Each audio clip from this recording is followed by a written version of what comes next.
Hey YouTube, and welcome to my Pokemon tier list video. Today I will be going over all the Pokemon games, and I'll be arranging them by tier list based on my opinion. Disclaimer, this is my opinion. This is just what I think. You can have your own opinion, and you are entitled to it. You don't have to agree with me, and if you don't agree with me, or if you do agree with me, talk to me about it in the comments. Maybe you'll change my mind. Who knows? But I have already made a tier list, and I have thought about it extensively beforehand. I've revised it several times, so I have really thought about this already. So if you just slander me for not thinking about it, I'm telling you you're wrong. I've thought a lot about this. So I'm just gonna go in order. Though I'm not going to consider version differences between things like Alpha Sapphire and Omega Ruby. So I'm just gonna place them at the same time, and I'm gonna ignore whatever order these are currently in. But I'm also going to ignore the order here and go just by what I think is S tier, A tier, B tier, C tier, D tier, and so on. So the first games that I think are easily the best for S tier is Heart Gold and Soul Silver.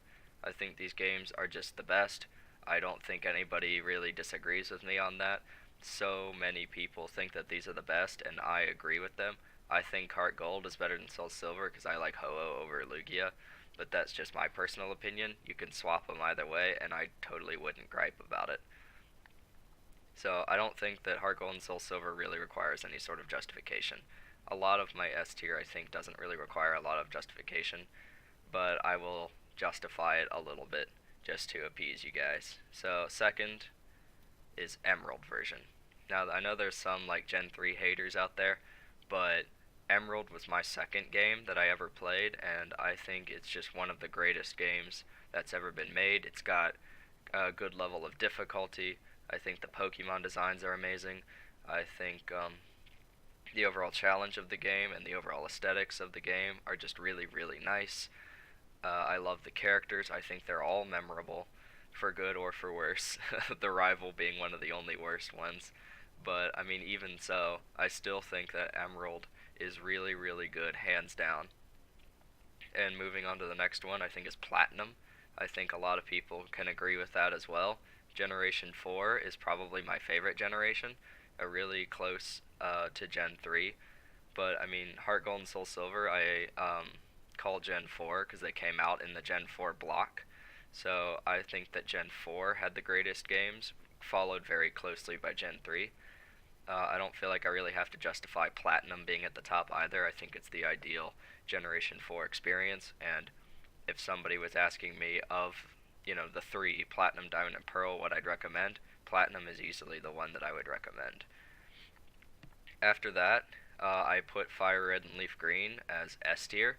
Now, this one requires a little bit of justification in my opinion, so I'm going to give it. Fire Red and Leaf Green, I think, are the definitive Kanto experience. I think the Let's Go games are a good Kanto experience, but I would recommend Fire Red or Leaf Green to anybody who's actually interested in playing the Kanto games. Fire Red is what I started with, it was my first game, so I have a bit of bias towards it, but I do think that with all the changes that came with Generation 3, it made Fire Red and Leaf Green the definitive Kanto experience, and the originals, which I'll get to later, um, have kind of an acquired taste, a retro kind of feel at this point. So the only reason that you would rate uh, Red, Blue, or Yellow higher than Fire Red and Leaf Green is if you started with that and it's like your nostalgia thing. I don't really see an objective reasoning to why Red, Blue, or Yellow would be above Fire Red and Leaf Green, and the Let's Go games are more gimmicky and basically like super Pokemon Go, in my opinion. But I'll get to those later. The last games that I put on S tier uh, is definitely just a hardcore, it's my opinion type of thing, and so many of you are probably going to rush to the comments as soon as I put this on here and go, no, you're wrong, these games are trash, and that's fine, you can have that opinion. but Ultra Sun and Ultra Moon are S tiered for me. I absolutely hated Generation 7 when it was being revealed, and I watched the directs or the videos or whatever it was back then, and I hated everything about it. I didn't like any of the characters, I didn't like any of the designs. I thought it was all trash, and I trashed these games for like a year before the game was even out. And then after I played Sun and Moon, I fell in love with Gen 7. I thought Gen 7 was amazing. I didn't think it was handholdy at all. I loved all the cutscenes. I just don't agree with a lot of the criticisms people give. The only criticism that I give to these games are that some of the trials didn't really feel challenging. They felt kind of wasted.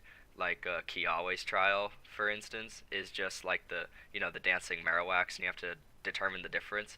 But the difference was so obvious that literally anybody could point it out, even if they weren't really paying attention. Like it's just so in your face obvious which Marowak or was out of place or whatever. I really wish that they had taken the time to make every single trial challenging in some sort of way, and I think that they wasted some potential with that. But it doesn't change my mind on where these should be placed. And so this is my S tier ranking. You don't have to agree with it. And before we move on to the rest of the tiers, I just want to say that if you're gonna nitpick about A, B, and C, I'm just letting you know it's nitpicking, because A, B, and C are all roughly the same. It's just a very marginal difference between A, B, and C. I think the biggest difference is if you bump something to S or to D, you have to kind of justify that. But everything in the middle it's just your opinion.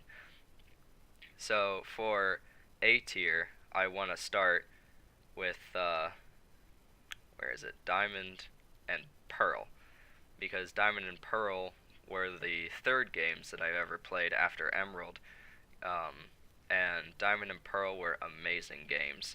Yes, they were slow. Yes, they had some other issues with them, but that doesn't take away from the overall experience that I had playing Generation 4. And I think that Diamond and Pearl are definitely deserving to be at the top of A tier. And directly below them, I will put the original trio of Red, Blue, and Yellow. You don't have to agree with this one either. This one is an acquired taste. If you don't have a passion for like retro games or like older games like arcade style, you're probably not going to enjoy Red, Blue, and Yellow. And especially if you don't like the old style of battling, like the special stat was all one thing, but the physical stat was split. And then there was like moves like Wrap that functioned totally differently. And Blizzard had like 90% accuracy, and the only Dragon type move was Dragon Rage, which made Dragon type non-viable, and like Ghost type didn't even affect Psychic type, which really draws into question of what the anime was doing. But I really, really enjoyed Red, Blue, and Yellow, and I actually played Red, Blue, and Yellow after Sun and Moon when they came out on Virtual Console, because I never owned like an original Game Boy or the Game Boy Color. I actually went back and played the originals, and I still place it at A tier. So that should speak volumes about what these games have to offer, and I think they offer a great deal. I did put these in order of how I liked them. I think Red and Blue are better than Yellow version. I realize Yellow, added color to the game, and having Pikachu follow you was absolutely amazing, and it was, and Jesse and James were in the games, which were very cool. But I still think that being able to choose your starter is a better gameplay experience than just having Pikachu, which basically forces you to have to train other Pokemon just to beat Brock, which I think is a good lesson to be teaching Pokemon trainers. It's just that, you just got the Pikachu, and then it's completely useless against Brock. I would have rather had, a hard wall for Pikachu a little bit later in the game to teach you, hey, have you been training other Pokemon? Sort of thing, and not like forcing you to do it right off the start. And then by the time Pikachu starts to get powered up, he's already become not viable because one, you can't evolve it, and two, Pikachu is not the strongest of Pokemon for Gen 1. He gets better later with like the Light Ball and stuff, but that doesn't count for Yellow. But anyway, moving on. After the original is another originals of Gold, Silver, and Crystal. And I think Generation 2 is a little bit overhyped. I think Generation 2 is really good, but I think it also has a lot of flaws to it. But I still think that it's worthy of an A rank. It might not be like A plus, but an A or an A minus I think is definitely what they deserve. And I know a lot of people will put Crystal at like S tier or one of their favorite games, but honestly, the only difference between Crystal and the originals were the animations, um, like the two frame like animation or whatever that had the Pokemon move, and the fact that you could get Suicune at the tower. I forget the name of the city and the tower, but those differences aren't, all that great. And I preferred Suicune being a roaming legendary, so I put Gold and Silver above Crystal because I think Gold and Silver are better than Crystal. And that might be blasphemy to you guys, and that's totally okay. After that, I put Sun and Moon because, again, Sun and Moon were amazing. I loved them. I think they deserve to be closer to the bottom of A tier, though, because the Ultra games are just so much better. But Sun and Moon are still really, really good games, and I loved them to death, and I loved how Kukui was champion, and like all of this other stuff. I think Sun and Moon were amazing games, and that's really all I have to say about that. And then at the bottom of A tier, I'm putting Ruby and Sapphire. I didn't play Ruby and Sapphire until somewhat recently.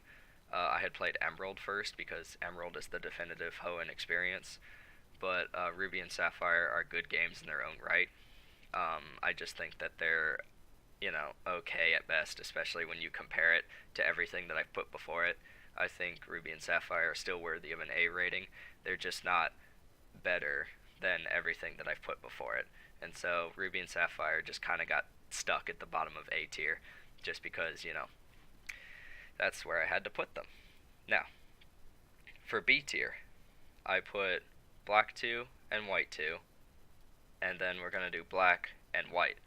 And the reason for this is because the designs of the Pokemon are really hit or miss. And out of all of the Gen 5 Pokemon, the ones that stood out to me were Serperior and Galvantula.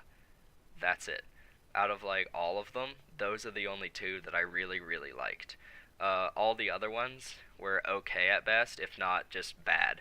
Like, I really don't like the Ice Cream Evolution line, the Vanillux, I think is what it's called. I'm indifferent towards Trubbish and Garbodor. I think those are completely fine, but they're just not great either.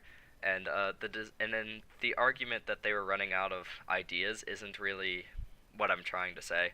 But I do want to say that some designs from Generation 6 and 7, and now even that we're seeing some designs from Generation 8, I think a lot of those designs are just better than what's been presented in Generation 5. And, like, my least favorite Pokemon from these games were the Forces of Nature trio. I really don't like that trio. It's just copy-paste. It's super lazy. And I know you're going to say the Lake trio is copy-paste, but the Lake trio did it first, so that was, original. But the Forces of Nature came second, so that's automatically unoriginal. And I don't like it. It wasn't very good. Plus, Emboar is trash. I hate that Pokemon. Samurott is and the only reason that it's B tier is because I think the difficulty was really good. I loved the story. I loved Team Plasma.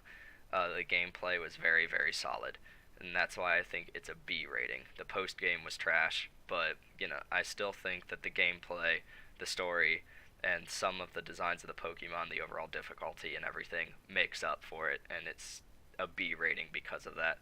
And I put them both together because I'm really indifferent. I like Black and White, and I like Black 2, and I like White 2, and they're all equal in my opinion. I don't like one over the other. For C, I put the Let's Go games. A lot of people either love these games or hate these games. I'm leaning more towards the hate than the love, but I had a very fun time playing these games. I think they're amazing. But I do not think that they are better than any of the other games that I've put beforehand, because the post game is just grind and it's frustrating, it's boring. I I can't do it for like more than an hour at a time because I don't enjoy it enough to just keep doing it. I have to keep coming back to it. I really don't like how everything is based off Pokemon Go. I wish they would have stuck more to just the remake aspect of the game. Um, I don't like how like the Safari Zone was changed to the Pokemon Go park. They could have just like had one of the Sevi Isles be that or something, and just kept the Safari Zone. And the motion control for the throwing is infuriating. Like I can't tell you how many times I've thrown it and my ball goes all the way to the right when I threw it to the left. Like I hate the motion control. It's terrible, and I hope that they can improve upon it with an upgraded switch or something, or just something in the code. I'm not really sure how it works, but I put it at C because I think that's where it's deserving to be. And it's fine if you wanted to put red, blue, and yellow below the Let's Go games. I completely understand that. I just think that the Let's Go games are only good as like a starting point. If somebody has only played Pokemon Go or nothing at all, the Let's Go games are a good start. But other than that, I don't really recommend these games, to anybody really. All right, and then at D tier, I'm gonna start with Oros because I have so much to say about Generation 6. And I'm sure it's not a surprise that I'm gonna stick these here as well. So I'm just gonna do that for you. That's the tier list. Feel free to dislike if you don't agree and go about your life, because the rest of this video is going to be a rant and then an overall summary.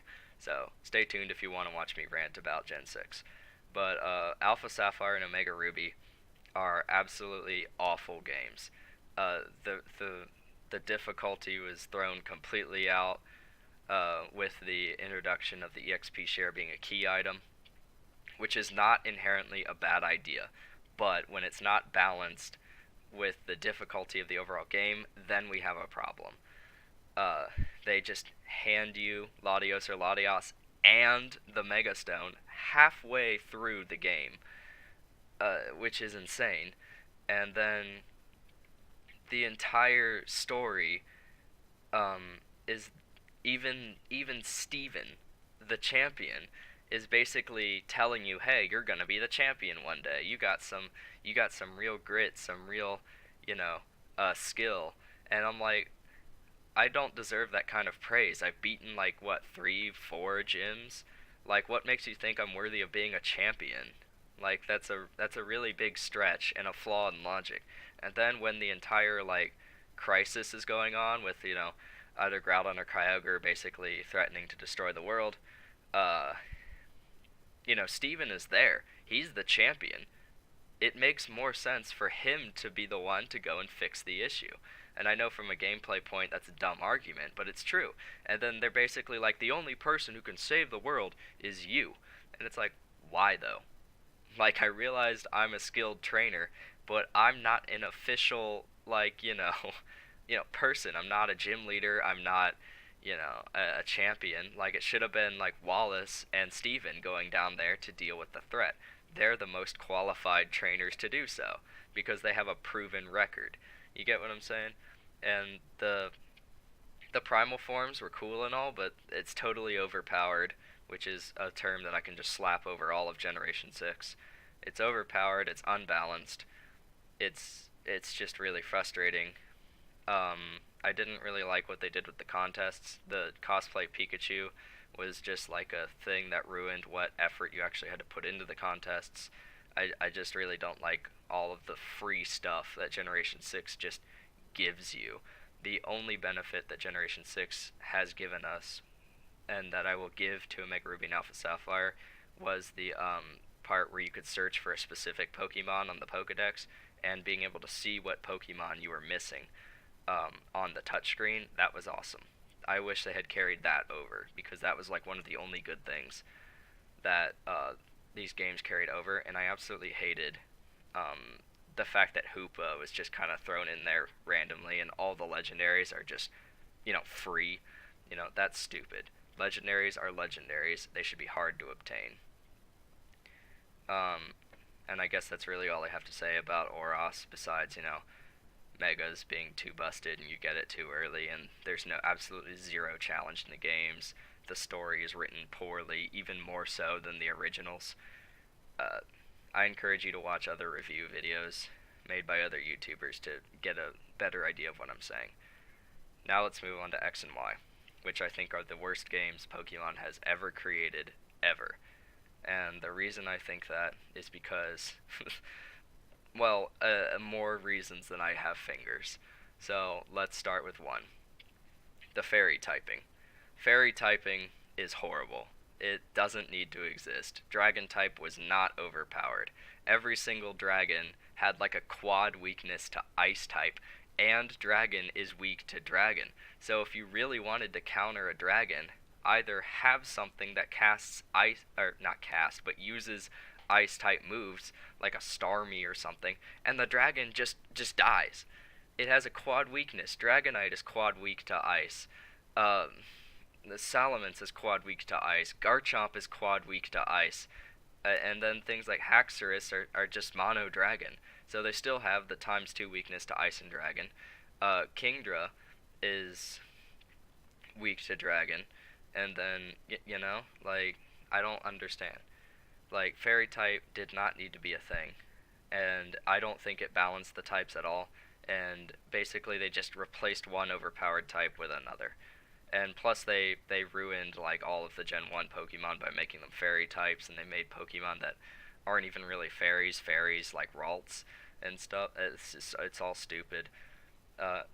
Let's move on to something else. I've already ranted on fairy type enough. Mega Evolution. That's number 2. Mega Evolution is totally busted. It favored Generation 1 over all the other ones. I hate Generation 1 pandering. We've had enough of Generation 1. Let's focus on like Generation 2 or 3 or whatever. I'm tired of the Gen 1 pandering. There's a number of Gen 3 Mega Evolutions, like Salamence, that was added in Oros that completely broke the game. His ability is super busted. It just completely unbalanced the game. The EXP share unbalanced the game. Megas unbalanced the game. The EXP share is number 3.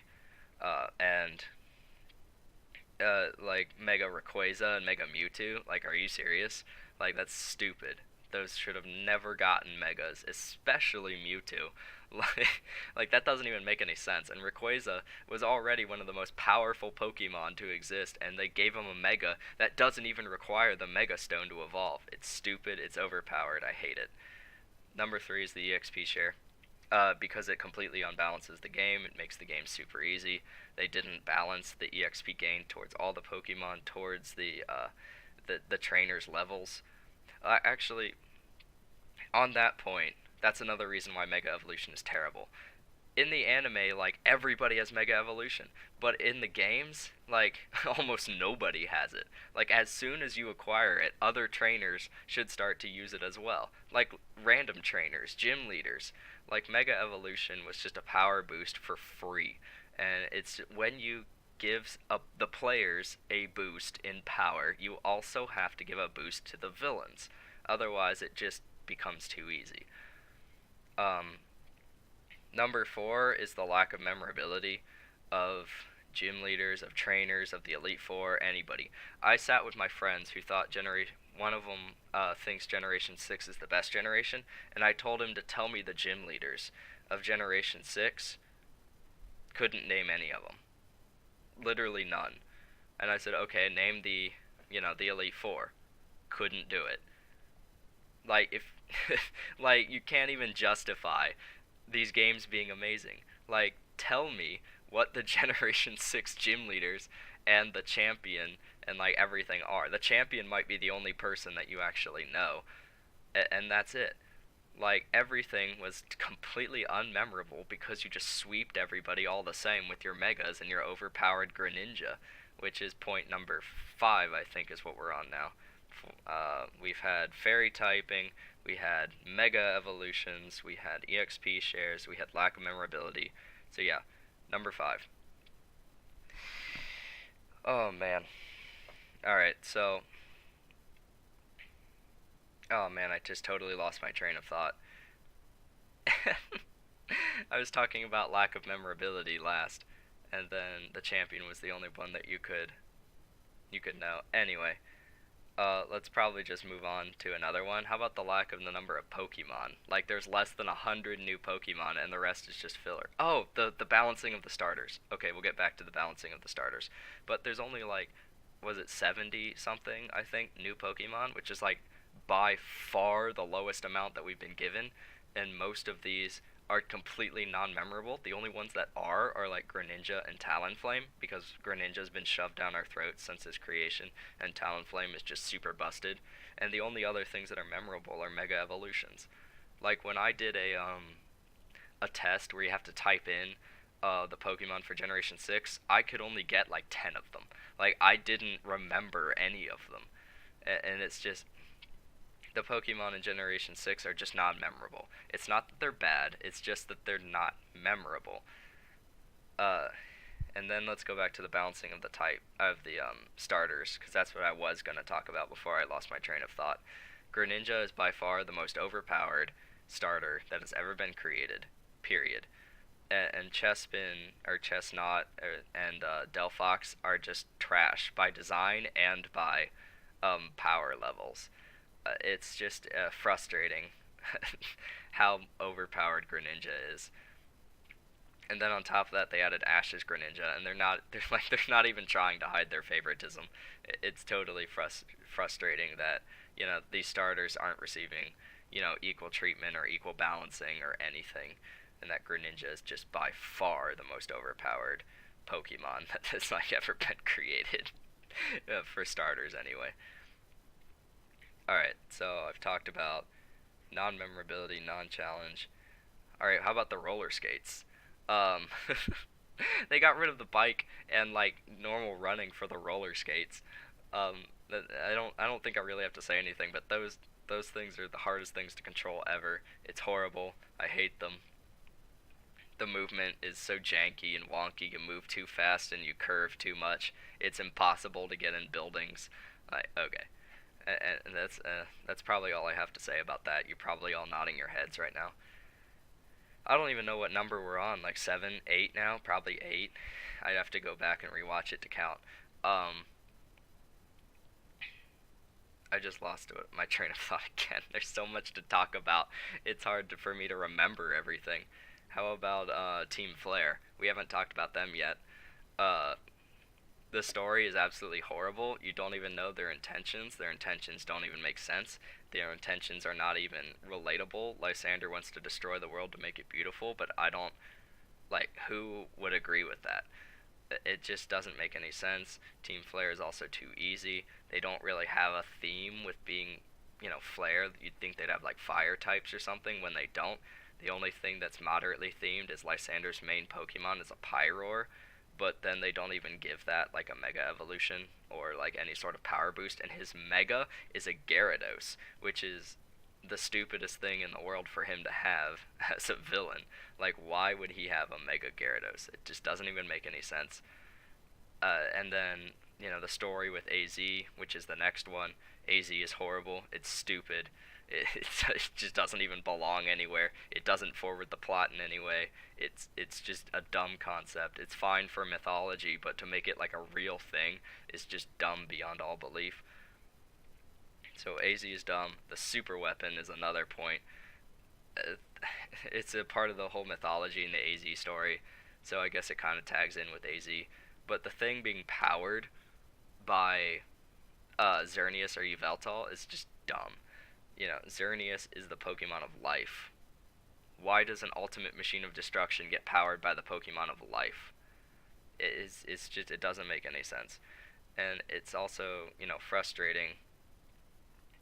I'm going to go on a little tangent here, that Zygarde uh, was implemented in Gen 7 because they couldn't find the time to put it in Gen 6. Like, Zygarde is supposed to be the ecosystem protector of Generation 6 of the Kalos region, but it's in Generation 7 in the Alola region. It's just dumb. There's so much wasted opportunity there. And that's really all I have to say on X and Y, I think. I might have given 10 reasons, I might not have, but I mean, I probably could find more reasons and things to complain about. Like, how about one last one? The Generation 1 pandering. Uh, Immediately upon getting to Lumio City, you talk to Professor Sycamore, and he gives you the choice of what Kanto starter that you can choose. And then he gives you the Mega Stone for it, which is fine that you can't use it yet, but the fact that you just get it for free is ridiculous.